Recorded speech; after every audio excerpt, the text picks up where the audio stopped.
50 billion pieces of litter across the United States, roadways and waterways. 88% of it is smaller than 4 inches. So you see a plastic bag, you see a water bottle, that's a problem, but most of our litter is small.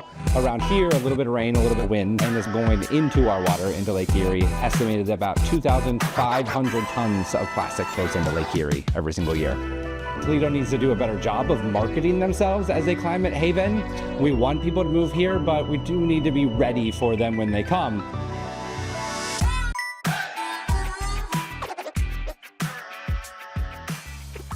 Okay, so keep Toledo-Lucas County beautiful.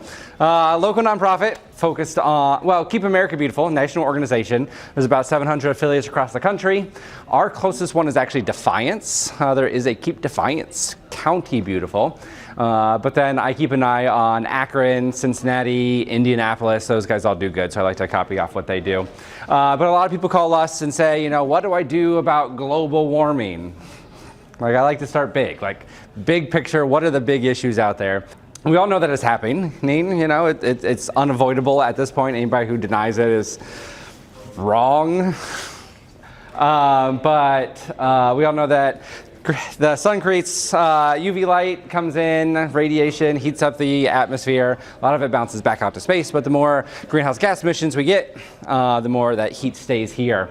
I like to throw this graph up, even though it's like super duper dated. I mean, not really, but it shows annual weather-related fatalities in the United States on an annual basis. And the first one is hurricanes, and it's 51, and tornadoes is 28. Now, it's 2015 to 2019. We know that last year we had a lot of fatalities because of the hurricanes that came through. So it is dated, but what a lot of people don't talk about is the third giant line, like the thing that actually takes up the entire graph, which is heat-related illnesses and heat-related fatalities. We don't worry about it as much here in Northwest Ohio, but if you look at things like Texas and California and Phoenix and Arizona and places like that, they're getting a lot of heat-related illnesses and deaths. Some other statistics, about 55% of Americans now report what they call climate dread, where they just don't know what to do about it. They know it's a problem, but it's such a huge problem that they have just given up. And 61% of Gen Z say that there's not much that we can do about the environment. And we get this when we do high school presentations. We'll talk about global warming, we'll talk about microplastics, we'll talk about all these things that are happening to the environment, and we'll get high school students that'll be like, what, we're just doomed. Like, this is how they feel. And I try to stay positive. We're identifying problems, which is the first step, and we're trying to come up with solutions and working together. And locally here, I mean, we've got a great partnership with the city of Toledo, Lucas County. I was just at a county commissioners meeting this morning. So everybody knows that we need to be going in the right direction. And we are making progress. What we also need to be aware of is what we call climate migration. We're going to see people probably moving to our area, and places like Ann Arbor and Detroit and Cleveland are actually really marketing this. They're saying, come to us. If your house burnt down in California because of the wildfires and you don't want to build a new house in California, come this way. I do think that Toledo needs to do a better job of marketing themselves as a climate haven. We want people to move here, but we do need to be ready for them when they come. The more people that are here, the more issues that we're going to have. 2014, we did have a water crisis. We could not drink the water in Toledo. We weren't supposed to bathe in it, shower in it, drink it because of the algae bloom that happened in Lake Erie. Now, we've gotten really good at cleaning our drinking water. We haven't had a water crisis. That does not mean that the lake water has gotten better. The lake water has actually gotten worse. There are algae blooms that have happened that have been worse than 2014. We just don't talk about it anymore because we're allowed to ignore it. Our water is good. We can always drink it. It's clean. So actually, the mayor's really good about saying we do not have a drinking water problem, but we do still have a lake water problem. We still need to clean up the lake. So the more people that move here, the more food we're going to have to grow, the more agriculture there's going to be, the more nutrients there are still flowing into Lake Erie, causing worse and worse algae blooms. Also, as we talk about global warming, one thing that kind of cuts back on the harmful algae and promotes good algae is when the lake freezes. And some of these lower dips where we're seeing 0 days where the lake has frozen, or just a few days where the lake has actually frozen over, the less of those, the more we have no freezing, the higher the algae problem is going to be, and it's just going to continue to get worse.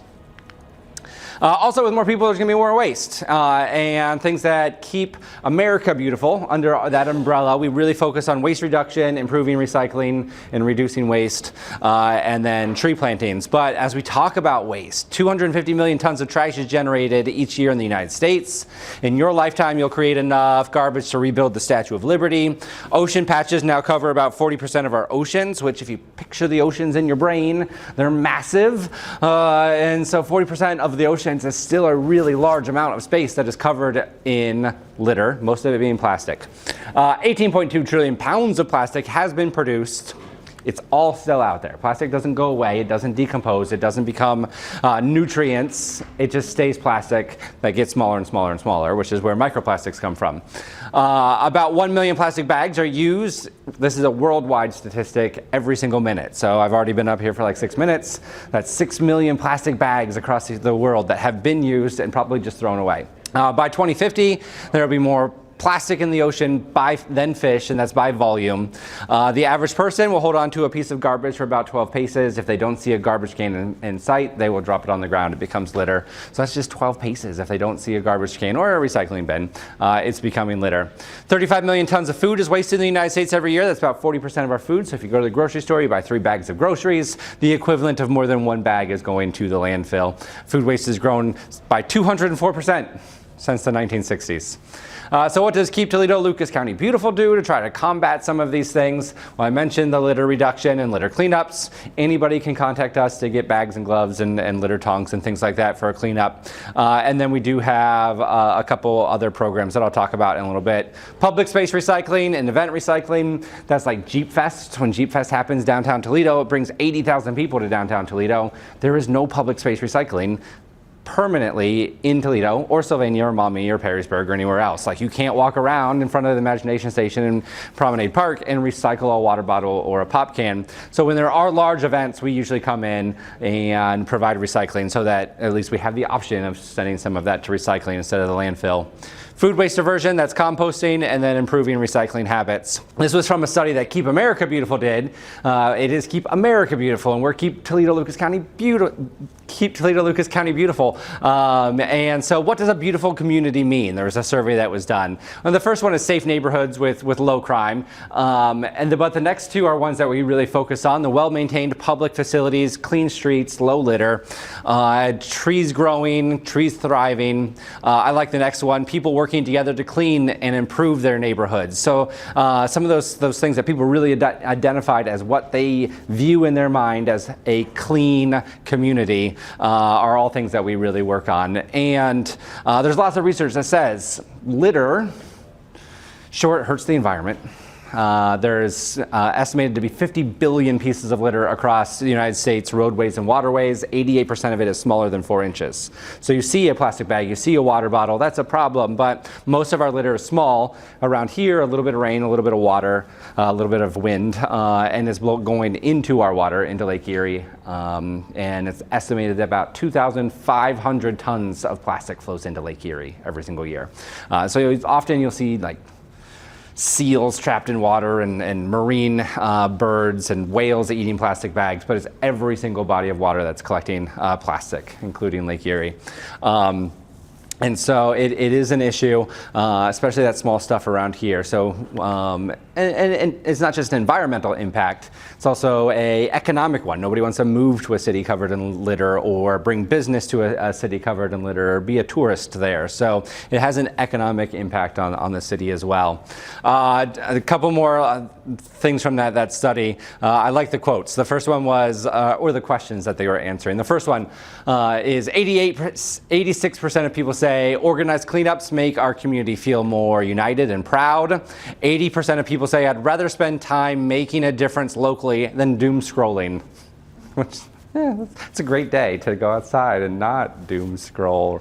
And then the last one, I'd love to accomplish something with my community and bring people together in the process. That's 75%.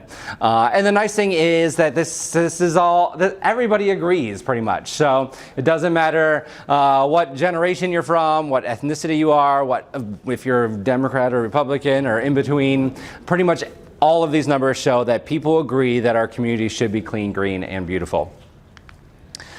So what do we do specifically? We provide about 9,000 bags every single year for people to go out and do litter cleanups. We remove about 35 tons of litter from our streets, parks, and neighborhoods through Adopt a Road, Adopt a Street programs, and one-time programs like Ramp It Up, which is coming up here soon. It is a one-day program focused on on-ramps and off-ramps. And then our Litter League is a summer-long, June, July, August program where groups will go out and compete with each other to see who can collect the most litter. Usually we've got about 35 groups, and they're like TARTA has won a couple times, big organizations, but also we get churches and nonprofits and community groups and also just individuals and families that all compete and figure out who can collect the most litter. Usually we get about 40,000 pounds of litter through that program, which seems like a lot, but if you drive around Toledo in the summertime, there's still plenty of litter out there. So we're always looking for more groups and more volunteers. But then Fifth Third Bank gives us tickets to a Mud Hens game in September for all of the volunteers to go, and we all have a great time, and it's just a nice program. We did compete with the city of Columbus for a number of years. We kind of loosely still do, but I've backed away because they beat us every single year. So, go figure, right? I say it's because they have more litter. It's really because they're massive compared to Toledo. I tried really hard to get like Dayton or Youngstown or Akron to join, and they never did. They were afraid of us. They knew I would beat at least them. So we do, what else? Recycling, composting, things that are not allowed in your curbside recycling. So if it's something like boat wrap, which is that picture at the bottom, that's like the largest single-use plastic in the entire world. You wrap your giant boat with this piece of plastic, and then in the spring you throw it away, and then the next year you wrap it again with a giant piece of plastic. So we take that, we send it to a special processor and get it recycled. We do the same thing with candy wrappers around Halloween. We do the same thing with pumpkins. We got 60,000 pounds of pumpkins last year that would have all just gone to the landfill, but we collected them and got them composted. We're going to do greenhouse trays and greenhouse pots and planters this year as well to get those. You can't put them in your curbside recycling, but we found a place down in Columbus that would take them. And then lots of tree plantings. These are a couple of things that I already talked about a little bit. The boat wrap recycling, those dates are coming up. Ramp It Up, you can sign up and volunteer. It's May 3rd. And you kind of pick which ramp you want to go and help us with, and then we all meet over at Glass City Metro Park for lunch afterwards. There's our greenhouse recycling containers, so there's going to be about 4 different greenhouses participating that you can go and take those to throughout the county. We do partner with the City of Toledo and the Metro Parks on food waste composting as well, so you can go and drop off your food waste at Swan Creek, Glass City Metro Park, or Toledo Botanical Gardens. And the nice thing is it goes to an industrial composter, which they will take things like bone and meat and dairy and cheese, things that you don't want to put in your backyard composting. So if you're doing backyard composting, that's great. You can still use this. Just take the stuff that you can't compost in your backyard, or make it really easy and just bring everything to these locations. And we're planning on expanding that this summer to 2 more locations. But we did get a call also from Perrysburg recently that said that they want to do a couple of drop-off locations. So we've been helping them. It's kind of my foot outside of Lucas County into Wood, but wanted to help them out as well. So that'll be coming up soon. And then we're starting some conversations with Mommy. There's the Litter League. And you can kind of see, this was our last year winners. Everybody has to pick a fun name and a team captain, but the pickup artists got almost 160 bags of litter throughout the season. Tarta got 98, a group from the library, and then the litter getters were our individual or family team. We have a trailer that is packed with lawnmowers and weed whackers and shovels and rakes and all kinds of things that any nonprofit or faith-based organization or small business can borrow and use all that equipment for free for beautification projects and tree plantings. We do have a fundraiser that happens in September. Coincidentally, it happens at Ostrich Town, which is where Molly's is. So we kind of activate the outdoor pedestrian street area, and then people can kind of duck into the restaurants and get food and drinks. But it's just a celebration of the work that we do throughout the summer. And so that's kind of the rundown of us. But since I have you guys for a little while, Also want to go through a little bit of education just about recycling, because it's important. Recycling is important. There are these rumors that are out there that recycling doesn't work, that it's broken, that it all goes to the landfill. Those are all not true. Recycling's been around for a very long time. It works very, very well for things like paper and cardboard. Glass and aluminum and tin are infinitely recyclable. We can recycle them forever without them degrading. It's not really the answer for plastic. It is helpful for plastic, especially things like water bottles and milk jugs. But once you get a little bit further away from those items, it does get difficult to recycle plastic. So we teach reduce, reuse, recycle, because that's the order we're supposed to do them in. And if you can reduce your plastic and reuse your plastic, that is better than trying to recycle it. But recycling does save space in our landfills. When I do this for youth, I'm like, oh, if you ever drive to Michigan and you pass mountains on your way, those are not mountains. We don't have mountains in Toledo. Those are landfills. And we've got like 3 or 4 of them that are kind of right north of Toledo as you're going into Michigan. The one for Toledo has about 40 to 60 more years worth of life in it at the rate that we're sending stuff to it before it's so full and so high that the EPA says we can't put anything else in there. And then we'll have to find a new place to put all of our garbage. So we want to make that resource last as long as possible. And the way that we do that is to send less stuff to the landfill. So we need to recycle better and reduce and compost and things like that. But also recycling uses less natural resources, wood and minerals and whatnot, creates less pollution, uses less energy.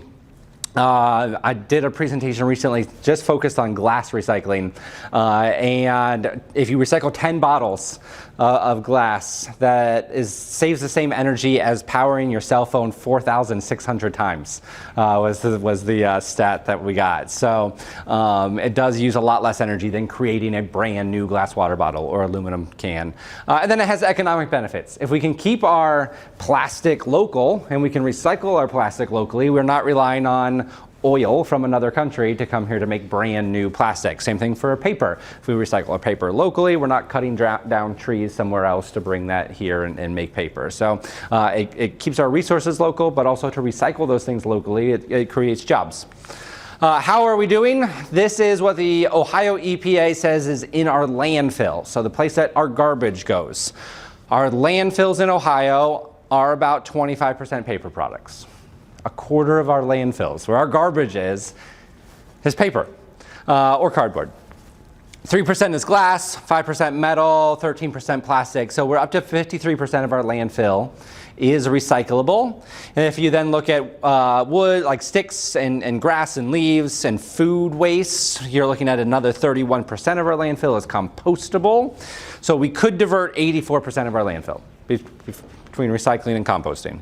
So as far as recycling goes, the things you want to recycle: bottles and jars and cans, absolutely. Recycle those.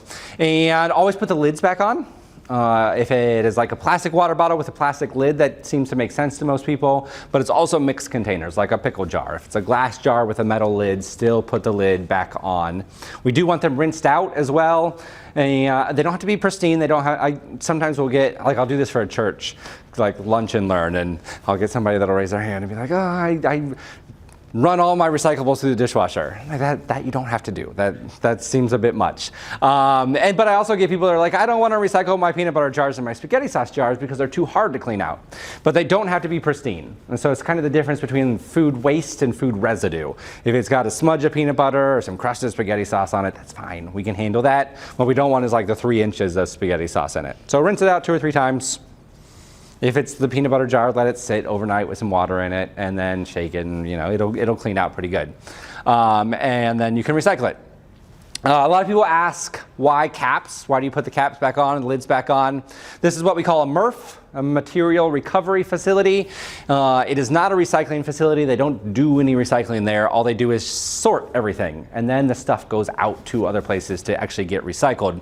But it is all very automated, lots of machinery, and when you put a cap, like a small one, in there, it just kind of pings around. It doesn't end up in the right spot. So the rule is if it's smaller than a credit card, it goes in the garbage unless you can like reattach it to something. So if it's a lid that you can reattach back to something, then we can get it recycled. But if it's like your little Splenda sugar packet and you're trying to recycle that, it's just too small. It's going to blow around and not end up in the right spot. Paper and cardboard, yes, recycle that stuff.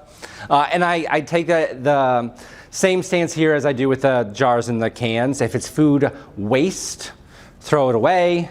If it's got food residue on it, it's all right. So the example there is the pizza boxes. A lot of people are like, no, don't ever put a pizza box in the recycling bin. But at this point, the end user, the people that want the cardboard, need a lot of cardboard. The Amazons of the world are using lots of cardboard. So those that are recycling cardboard will take a lower quality than they used to because they need it so much. So for a while it was don't ever put your pizza box in the recycling bin. Now it's, if it's got a normal amount of grease on it, it's okay. So they still want you to recycle it. If it's got chunks of cheese and pepperoni and stuff, then maybe just like rip the top off and recycle the top. But a little bit of grease, that's fine. Cartons, yes. Rinse them out, put the lid or cap back on. Plastic gets tough. We see a lot of recycling of plastic that we call wish cycling, where it's a plastic toy or a 5-gallon bucket or a coat hanger. Those are all made out of plastic. I wish they were recyclable too, but they're not. And people will throw them in there hoping that magically they'll get recycled. But if you can't find the recycling symbol on it, then it goes in the garbage. And if you do find the recycling symbol on it, it's going to have a number on it, 1 through 7. In Toledo, they tell you that you can recycle 1, 2, 4, 5, and 7.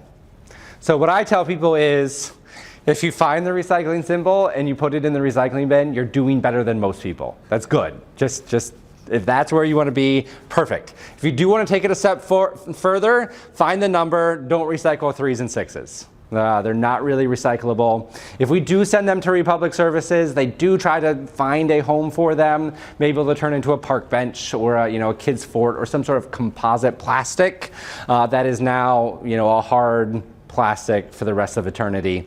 And there's only so many park benches and plastic decks that we can fit in the world. So try to reduce your plastic. Don't do as much buying of plastic. Even your 1s and 2s, pretty recyclable. You're only going to get 3 or 4 turns out of it though. You can only recycle a plastic water bottle or a milk jug 3 or 4 times before it turns into some sort of plastic that we can't recycle anymore. What we do with plastic is we take it and we turn it back into this, which we call a nurdle. Fun word. And the harder it is to get it back to this product, the harder it is to recycle it. So there are a few things that are lies out there. You can't always trust the recycling symbol. Something like a Solo cup, like a red Solo cup or a blue Solo cup. It's a very brittle plastic. I think it has a number 5 on it, which we're supposed to be able to recycle, but nobody wants them. They can't go back to this product. So a Solo cup we cannot recycle. A plastic clear cup we're usually pretty good at. This is kind of the same picture, except now it does tell you what they turn into. So your plastic 1s turn into new bottles. Your plastic 2s turn into new bottles. But that's the only 2 spots where you see a real recycle. A recycle of, here's a product, we recycle it, it comes back as that product again. Everything else is a down cycle. It is eventually very quickly going to turn into that park bench or that composite plastic decking. And so, there are a number of issues with recycling. The first one being single stream recycling. Back in the day, you had to sort stuff at home. You had like 4 or 5 bins in your garage, and here was your plastic, and here was your glass, and here was your aluminum, and everything was clean, and everything was broken down, and but gone are our clean and organized bins. What we have now is this rolly tote that people think is a dumpster, and some people use it as a dumpster. The other one's wish cycling, which I mentioned, but 44% of people who are very concerned about the environment say that they put stuff in their recycling bin that doesn't belong there because it makes them feel good. They don't want to send it to the landfill. These are the people that should be doing a good job. Also confusion. Some people are just confused about what goes in the recycling bin, and then the apathy, like it all just goes to the landfill, right? Which is not true. It's all about percentages. Back in 2016 was our worst. We were at 44% contamination, which is close enough to 50 to say like almost half of everything in Toledo people were putting in their recycling bins was not recyclable. And so at that point, the company, it was called Recollect. They were up in Michigan. They called us up and said, we don't even want your recyclables anymore. It's too contaminated. It's taking us too much time to sort through. So recycling's an industry. We want them to be profitable. The more profit they make, the more things they're going to recycle. And it was taking too much time, too much money to sort through our stuff. So at that point, we had some press releases and some education, and the city actually hired inspectors to go around and open up people's lids. And if they had contamination, they were actually getting little notices that said, you have contamination, here's what it is, please don't do that again. And we did see, like, in some of those neighborhoods where we were doing the inspections, about a 10% drop in contamination. People want to do the right thing, they just needed that very specific door-to-door education. We haven't done inspections for a while, but we're doing okay. We're about at 30% contamination, which still sounds high. We're comparable to other cities our size. The goal is to get down to about 15%. There's always going to be some contamination, and that's okay. The recycling industry can sort through some contamination, but if it's taking too much time, that's where the issue is. So here's the game that I play with kids. They have to, like, give me the thumbs up and down if it's recyclable. We'll just run through them. I already talked about these. You can't recycle plastic hangers or kids' toys. For some reason, we see a lot of hoses in recycling bins. None of those things are recyclable. Styrofoam, if it does have a recycling symbol on it, it's going to be a number 6. And we already said we don't recycle number 3s or 6s.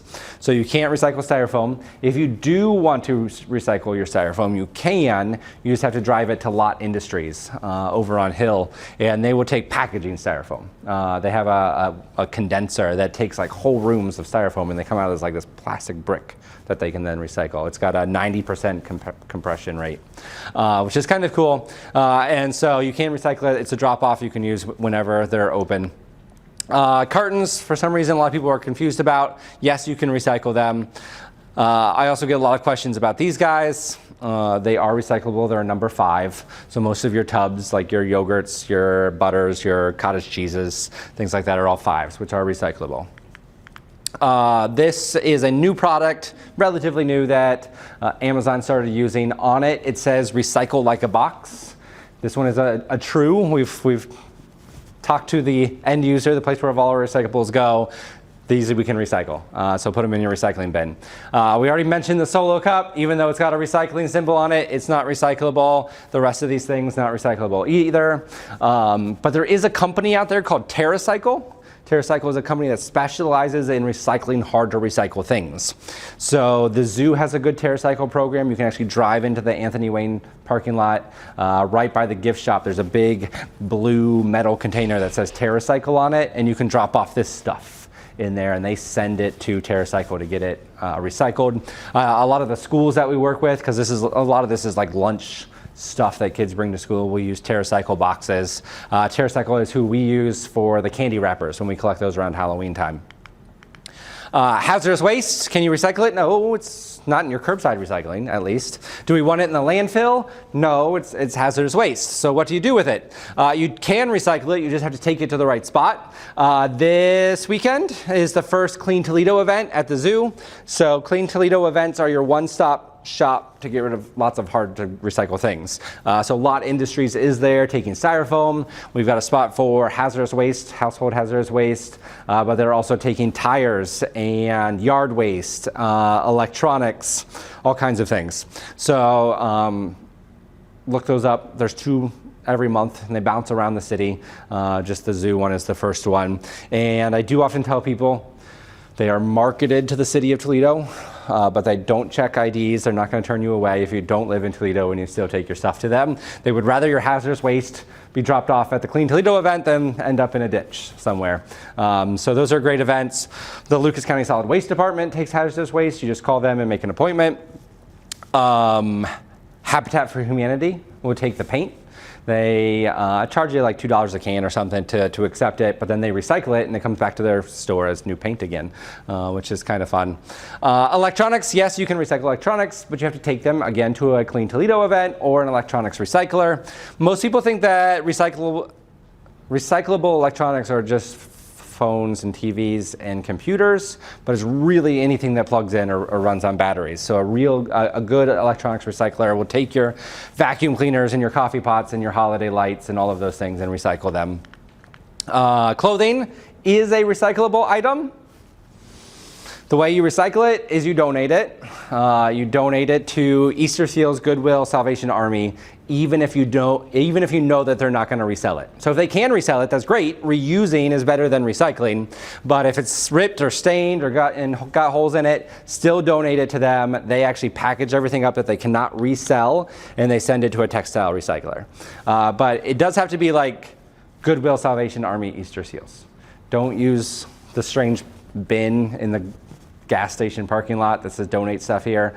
There's no way to audit where that goes and what happens to that stuff. It's a little bit more shady. These, none of them are really recyclable. Your Pringles can, if you have a Pringles can, it's got like a foil lining on the inside and a metal bottom and a plastic lid, and it's got too many parts that we can't really separate well, so you can't recycle it. A lot of your freezer boxes have a coating of plastic on them, which keeps your food from getting freezer burnt, but also makes it very hard to recycle. So if you like scratch at it and it's got a film under your fingernail, it's probably coated in plastic. Just throw it away. When I do this program for kids again, or high school kids, their homework is to Google receipts. Receipts are actually covered in carcinogens. They're bad for you. You shouldn't even touch them. So if somebody says, hey, would you like a receipt with that? The answer is no. Same thing with a cup, often has a plastic lining on it, at least on the inside. And then if you are shredding paper at home, you can recycle it. You just have to make sure you put it in a brown paper bag, kind of roll it up. You can put a couple staples in it or whatever, but it has to go in a paper bag to be recycled. If you just throw it in your recycling bin, it's gonna blow around and not end up where it's supposed to. I got a phone book at my house like 3 months ago. Are these still a thing that people use? I don't understand. So there is a spot on the phone book to opt out of getting more phone books. So do that first. Same thing with your junk mail. You can opt out of the Town Savers and the Red Plums and the junk mail that you get. So try reducing your waste. But all of this is recyclable. So put that in your recycling bin. The softbound books are as well. For some reason, we do see a lot of sticks and leaves in the recycling industry. I know that paper is made out of wood. That does not mean that sticks are recyclable. All of this can be composted, but don't put it in your recycling bin. This one I like to put in because everybody has a recycling bin in their kitchen. Don't ignore your bathroom. Don't ignore your laundry room. All of those containers you can still recycle. Still rinse them out 2 or 3 times.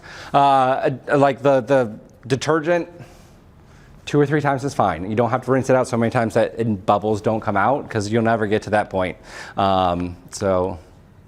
This one is a lie.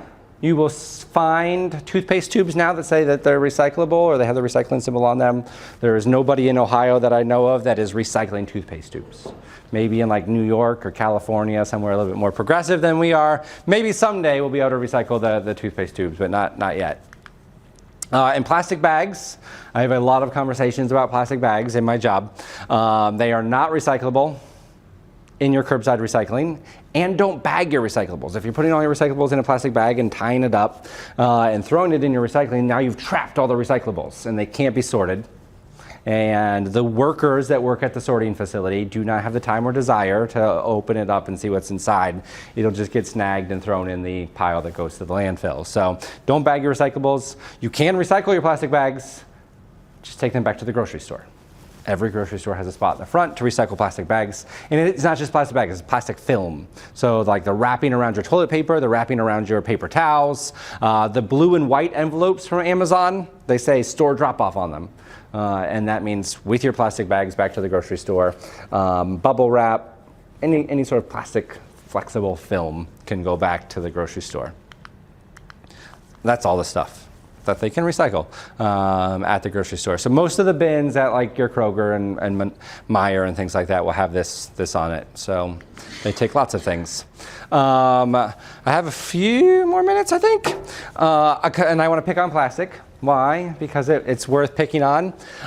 Here's another fun graph. Back in the 1950s and 60s, we weren't making very much plastic. Somewhere around like the 1980s, we decided plastic was amazing. Let's wrap everything in plastic and make everything out of plastic. And the amount of plastic that we are creating just skyrocketed. And there was a study done out of a university in Pennsylvania that said, we want to figure out where all this plastic is going. We're making so much now. They found out about 50% goes to the landfill, which is bad, but some plastic is not recyclable, like your kids' toys and your coat hangers. But only less than 10% is being recycled of your plastic. And then they said their study was done. Like the rest is unaccounted for. Well, that's only 60%. Like, where's the rest of the plastic? We know where it is, right? You guys know where it is. It's out in the oceans. We already talked about 40% of our oceans are covered in litter. So there's big currents out there, and what happens is it pushes the stuff into the middle, and that's where your garbage patches are. And it just sits there and becomes smaller and smaller pieces of plastic. I mentioned that Lake Erie gets about 2,500 tons of plastic flowing into it every year, estimated to be about 46,000 particles of plastic per kilometer squared in Lake Erie. Lake Ontario, man, don't eat fish out of Lake Ontario. There's a lot of plastic out there. Because they're all connected, and it just piles up, and then from Lake Ontario, it goes out into the ocean and causes more problems there. With the microplastics, you get a plastic bag in the water. It gets hit by waves. It gets hit by UV rays, which is going to make it brittle. Those little tiny particles that are created get into the food stream for the fish. The fish eat it. We eat the fish. The kids will be like, I don't like Red Lobster. I don't eat fish. It's not just fish that we get from the ocean. There was a study done on beer. There's a lot of plastic particles in beer. I was hoping that would make adults stop littering. Bottled water, though, look at, how many particles are in bottled water. Your tap water, a lot of people ask, should I be drinking tap water or bottled water? They've done studies that the friction of opening a bottle for the first time is enough friction that there's microplastics falling in your water. Also sugar, salt, honey, lots of things have plastics in them. And so the stat that I heard recently is that in your brain, you have enough microplastics to make a spoon, which is great. In your brain, there's enough microplastics to make a spoon. So next time you have a plastic spoon. So what are we going to do? I don't know. But we've done big things before. These are my two examples that I like. When I was young, there was a hole in the ozone, and this was a catastrophe. But there were like scientists that talked to the government, and the government listened.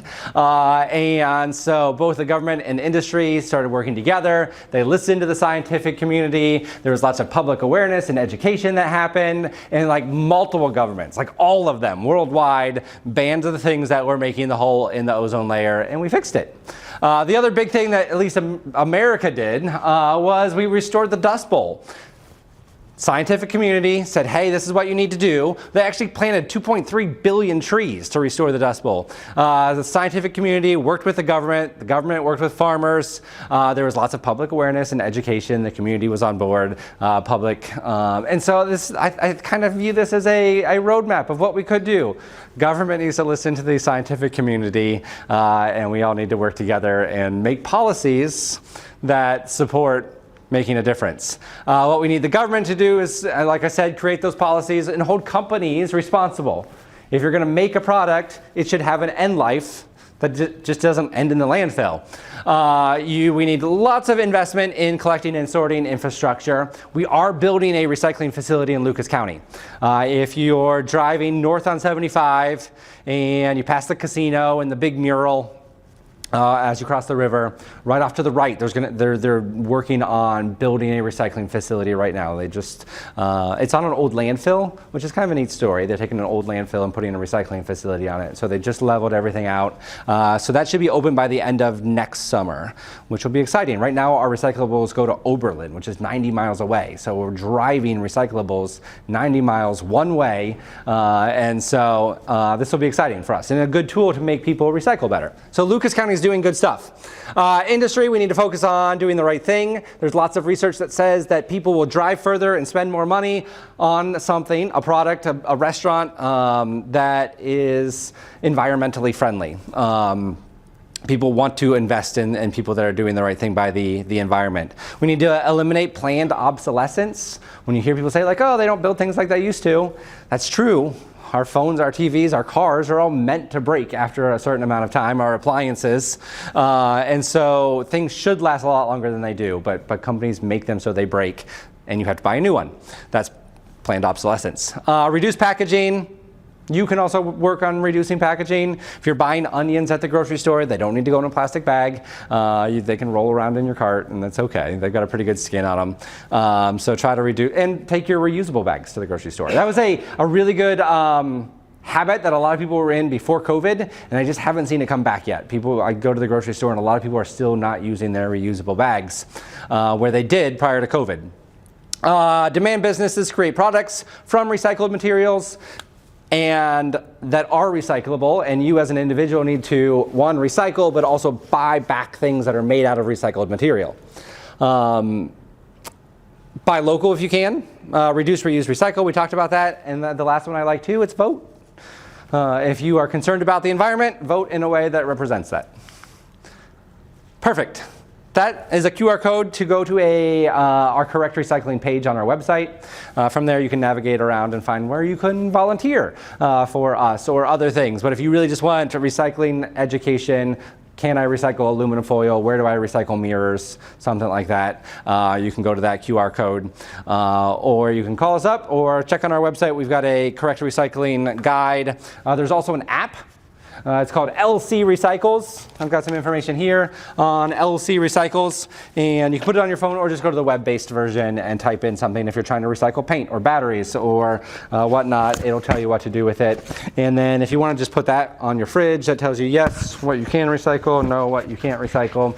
So that's a good one as well. And if you wanted a smaller version, this one's got don't recycle or that and do recycle this on it right there. So that's questions. You guys got any questions? What if we have too many reusable bags? What do we do with those? Right. Too many reusable bags. Yeah, because people give them out everywhere, don't they? Yeah. That's an issue now. It is so many of those. An issue now. I don't know. I can check around, see if like a Goodwill or a Salvation Army or something wants them, because they might take them. Yeah. Or same thing, like just anything reusable. Now being a green company and producing all of these green things is becoming popular. Like sure. That's trending. Mm-hmm. So now we have so many things that are reusable to the point where I feel like those things are probably ending up in landfills. And is this better or worse than plastic bags? Yeah. So if you get a reusable bag and you just throw it away, that is worse than throwing away a plastic bag. Right. The way to offset the carbon footprint of the reusable bag is to reuse it lots and lots and lots of times. So yeah, I agree. Sometimes we overgo. It takes to make this reusable bag. Mm-hmm. Also, is yes. You see what I'm saying? Yeah, I do. So the whole benefit is the reuse if you're getting it, using it once. So try to avoid that and try to not take any more for I don't know. Yeah. Right. When you go to a vet and you're like collecting little things, it's nice to have a bag. So yeah. I understand. Did you have a question though? Yeah. So who is so bribing that they get to call it recyclable, but it's not? Right. So I mean, there's a whole controversy of the recycling symbol. The numbers just tell us what kind of plastic it is, not specifically if it's recyclable or not. So it's more for like the recycling industry and the sorting facility. And it's a good guide for the individual. But if you go to like Cleveland, they are like, if the bottle is this shape and it comes out of your refrigerator, then you can recycle it. They're very much specific on, the cap or like the hole at the top has got to be smaller than the shoulders. It's interesting, but they don't even tell you about the numbers whatsoever, because sometimes they don't work. Sometimes there's not even numbers. Like this can just look at it. It's not even numbers. But I think it's because this has a paper on it. Yeah. No. Yeah. So I mean, That's good. I mean, you found the recycling symbol, put it in the recycling. The numbers are more for plastic. And sometimes like paper or cardboard, obviously you don't always find the recycling symbol on it, but you know, soup cans, aluminum cans, pop cans, paper, cardboard, all recyclable. With plastic, even plastic though, like sometimes the water bottles are so thin that they can't put the recycling symbol on it, which being really, really thin is good because they're using less plastic. But then people are confused, like, do I recycle it or not? Yes, you recycle it. Most plastic is gonna have the recycling symbol on it though. That's really where you need to check the number. Well, you brought up about the pumpkins, so there's a local bison farm that does a pumpkin, like where you can drop your pumpkins out into bison and leave it. Yeah, every year. Going in the landfill. Like. Every year I get people that call me and say, why are you collecting these pumpkins and composting them? I've got goats. And I'm like, do you want 60,000 pounds of pumpkins for your goats? But maybe bison could get through quite a bit. They do it, the Safety Bison farm, they do a whole event where you come bring your pumpkins and then they have like a little like fall festival type thing going on. Yeah. But yeah, I think they could go through Quite a bit, yeah. Where it goes, yeah. Right. So I mean, it costs me money to send them away to get them composted. I do have a guy in Mommy who comes by and skims off the top occasionally and takes the pumpkins for his goats. And I'm like, yeah, you can have some. And he'll take like the good, nice, solid ones, the ones that are cut up, you know, and were decorated and things like that he doesn't want anything to do with. But if they are interested in pumpkins, I have plenty. Yeah. Well, thank you, Adam. Appreciate that. That was absolutely. awesome. I want to take this moment real quick just to call to action for the Toledo Tech Loft folks is I want to join this Toledo Litter League and create our own Toledo Tech Loft group. So whatever that looks like, we kind of report to each other and you can kind of help us maybe explain a little bit more on what that involvement looks like and how we report. Sure. Or is there a place for us to get the information? Yeah, so if you went on to our website, went to the Litter League, it would tell you how to register. You would get shirts, you would get litter supplies. And the nice thing about it is we don't tell you where to go. When it's not like a Saturday morning, it's really you get to plan it. Like, is everybody more available on a Wednesday afternoon than on a Saturday morning? So every group that we have is a little bit different. You know, some people do it as a business and they go out during lunch or right after work and they clean up just in front of their property as a business. Some people will call us up and say, we want to win, so tell us where the most litter is, and then we'll send them to a very highly littered area. And so it's all very much scheduled by the groups, so however it works on your guys' end. But what is it? Is it Front Street? I mean, that's what's along the river, right? Usually gets a lot of litter, so you guys could like go down, cross over, and that could be your spot. You'd probably be pretty busy every week. That's the goal tonight. Is just kind of kicking off this kind of a idea, this initiative of being a steward of the city.